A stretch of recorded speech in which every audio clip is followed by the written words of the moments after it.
pihak konsultan MK maupun dari pihak media elektronik maupun media cetak dalam kegiatan atau acara diskusi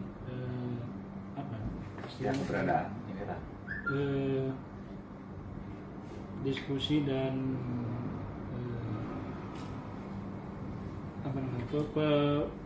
pemahaman tentang konsultan manajemen konstruksi.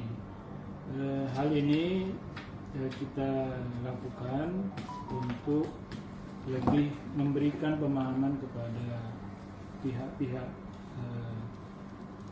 luar dan pihak-pihak lainnya tentang tugas dan fungsi dari manajemen konstruksi terhadap kegiatan peningkatan jalan-jalan strategis di Sumatera Utara tahun jamak 2022-2023 dan juga sekaligus perkenalan antara pihak MK dan juga pihak media bahwa kita melakukan kegiatan ini dengan baik, dengan tujuan untuk mewujudkan jalan provinsi yang mantap, sehingga program dari Gubernur Bapak Edi Rahmayadi menjadi berhasil.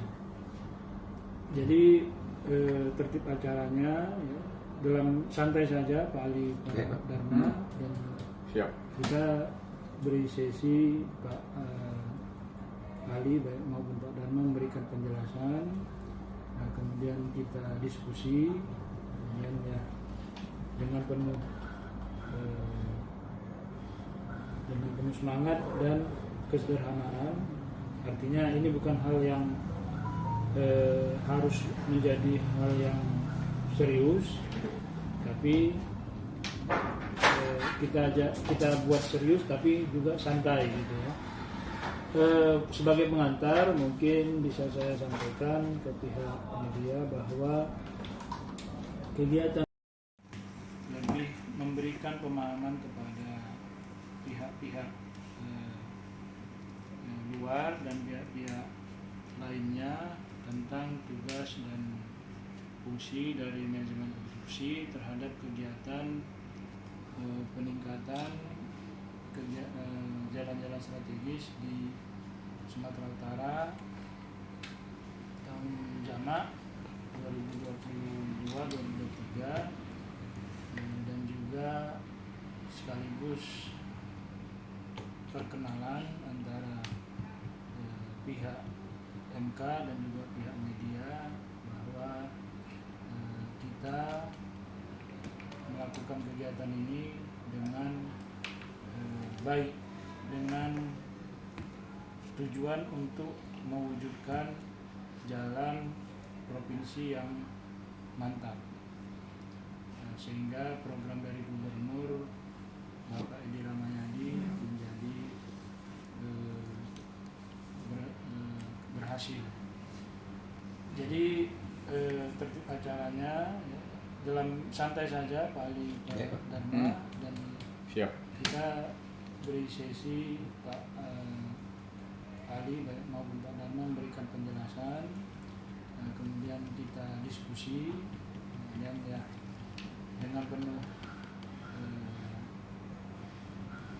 semangat dan kesederhanaan. Artinya ini bukan hal yang harus menjadi hal yang serius, tapi kita buat serius tapi juga santai gitu ya. Sebagai pengantar mungkin bisa saya sampaikan ke pihak media bahwa kegiatan konsultan manajemen konstruksi ini merupakan kegiatan yang dilakukan pada tahun anggaran 2022 dengan nilai kontrak 29,8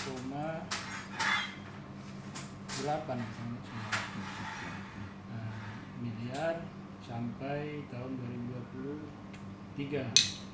Kegiatan manajemen konstruksi ini merupakan bagian dari kegiatan peningkatan jalan strategis provinsi sebesar 2,7 triliun. Tugas dari konsultan MK ini tentu memastikan bahwa kegiatan fisik manajemen konstruksi ya. Jadi kalau untuk perencanaan ini kan semuanya mengacu kepada Perlem LKPP nomor 12 tahun 2021 ya. Di situ memang diatur bahwa untuk pekerjaan ini sistemnya dibuat dalam bentuk rancang bangun atau design and build lah istilahnya dalam bahasa Inggris. Apa itu rancang bangun ya? Jadi sebelumnya ini kan hanya ada rencana dari pemerintah dengan sejumlah dana, kemudian ini pada saat yang bersamaan dibuat perencanaan, kemudian setelah disetujui perencanaan itu dilaksanakan langsung, jadi tidak menunggu waktu. Kalau yang biasanya itu kan dia yang reguler ada perencanaan tersendiri, kemudian tahun anggaran yang berbeda, barangkali tahun anggaran berikutnya itu baru dilaksanakan. Tetapi ini dilakukan secara bersamaan. Bagaimana ini dilakukan? Mekanismenya sebenarnya sederhana. Semuanya ini dilakukan dengan apa yang dinamakan kesepakatan. Kesepakatan itu dimulai dari mana? Nah, kesepakatan itu dimulai dari pengukuran. Jadi sebenarnya daftar-daftar paket yang sudah ada itu memang itu yang ada di lampiran kontraknya kontraktor. Jadi ada daftar paket, ya sederet daftar paket ada sekitar 163 ruas ya, lebih kurang. Nah, dari 163 ruas ini dibuatlah rencana mana yang mau diukur dulu dan mana yang mau dibangun dulu. Nah, ini tiga pihak ini, baik dari pihak BMBK dalam hal ini ada KPH, kemudian di bawahnya itu ada UPTJJ, itu satu pihak dari BMBK-nya. Kemudian pihak kedua adalah dari penyedia, dari pihak ketiga adalah MK. Jadi data yang di lapangan ini diambil bersama-sama. Nah, setelah diambil bersama-sama, kita duduk bersama seperti ini. Kemudian kita lihat dari kondisi ini apa yang kita harus lakukan terhadap jalan ini. Karena di dalam ketentuan itu ada 4 kriteria penanganan lebih kurang. Ada peningkatan struktur, ya, peningkatan kapasitas, kemudian ada rehab, ya, kemudian ada juga pembangunan, ada jalan yang baru. Nah, kemudian ini kita duduk bersama seperti ini, lalu kita sepakati gambar ini. Oke. Begitu gambar ini disepakati, ini menjadi satu gambar yang nantinya kita sebut sebagai construction drawing. Inilah sebagai acuan ke lapangan. Nah, ini dibawa ke lapangan, gambar yang sudah bertandatangan yang disepakati bersama itu, inilah sebagai gambaran apa yang harus dilakukan di lapangan. Itu jadi ada proses itu dibuat, ketebalannya apa, materialnya dari apa materialnya, tebalnya berapa, pada section mana dia gitu. Jadi ada segmentasi penanganan. Karena jalan itu kan kerusakannya tidak seragam semua. Ada mungkin, jadi kita buat udah ada segmentasinya. Di segmen ini penanganannya perlu peningkatan. Gitu. Kemudian ada lagi mungkin ada di beberapa tempat kan harus diperlebar sesuai dengan kesepakatan. Gitu. Nah, inilah yang menjadi acuan di lapangan oleh ketiga pihak tadi lagi, baik oleh MK pada saat ini, pada saat kondisi sudah konstruksi ke lapangan, MK itu dia sudah bertindak sebagai supervisi lagi, supervisi dan menggaransi semua apa yang dilakukan nanti ke depannya sebagai satu apa ya, memastikan bahwa semua sudah dilakukan sesuai dengan spesifikasi. Jadi spesifikasinya juga jelas, ada satu guidance yang kita sepakati bersama. Kalau di Bina Marga itu disebutkan spesifikasi umum tahun 2018 revisi 2. Maka inilah yang harus kita patuhi bersama. Jadi sama-sama melihat spesifikasi ini. Untuk pekerjaan aspal seperti apa dia, ada divisi-divisinya gitu. Jadi inilah yang dilakukan. Nah, tentu di sini yang satu hal yang perlu dipenegasan bahwa untuk yang namanya design and build itu kita menerima output. Output itu kan di dalamnya ada lingkup kegiatan. Kita bikin contoh sederhana aja Bapak-Bapak sekalian ya. Jadi lingkup kegiatannya misalnya jalan. Apa yang ada di jalan itu lingkup kegiatannya? Di jalan itu ada pengaspalan, ada bahu jalan, ada drainase, dan ada bangunan pelengkap rambu-rambu misalnya seperti itu ya. Inilah lingkupnya. Jadi jalan ini bisa dibayar kalau semuanya itu sudah merupakan output. Kalau tidak output, tidak dibayar. Jadi kalau mereka kerjakan aspalnya saja, walaupun sudah sekian kilometer, itu nggak bisa dibayar. Itu harus komplit dulu satu ruas itu, itulah yang disebut output. Itu baru bisa dibayar. Nah, jadi bagaimana dengan tahun 2022 yang lalu? Belum ada yang selesai outputnya, walaupun progresnya mungkin sudah mendekati 33% misalnya. Itu misalnya seperti itu. Tapi belum ada pembayaran. Karena memang belum bisa dibayar karena belum komplit. Nah, itulah salah satu ciri khas dari proyek ini yang namanya MYC, Design and Build atau rancang bangun tadi. Kayak gitu, Pak. Nah, kemudian kapan mereka dibayar? Kan gitu. Ketika ini sudah selesai, ada proses lagi. Ada proses pemeriksaan lagi.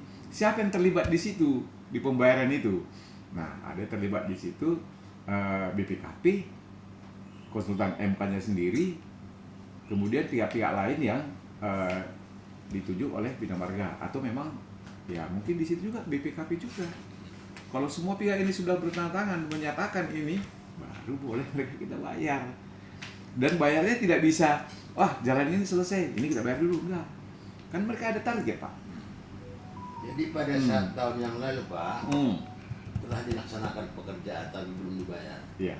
Di mana titik-titik kendala mereka untuk menyelesaikan ini? Apa yang paling terkendala bagi pelaksana di lapangan? Makanya nggak terpenuhi outputnya yang tadi. Ya, yang kami lihat sih sebenarnya Pak sederhana ya. Kalau dalamnya kontraktor itu kita nggak tahu persis Pak seperti apa. Tapi kalau kami dari MK melihatnya, kalau nggak bergerak itu pasti peralatan. Kalau kita cerita peralatan, ya pasti biaya itu peralatan, material kan itu Pak. Mungkin jadi itu yang terkendala Pak. Ya sekarang kan kalau misalnya materialnya kurang, peralatannya misalnya nggak memadai. Kenapa bisa nggak memadai? Sederhana kan jawabnya Pak. Tapi kan kita nggak bisa tahu persis bagaimana periuknya mereka kan. Tapi kalau yang kita lihat sederhana ya pasti itulah Pak.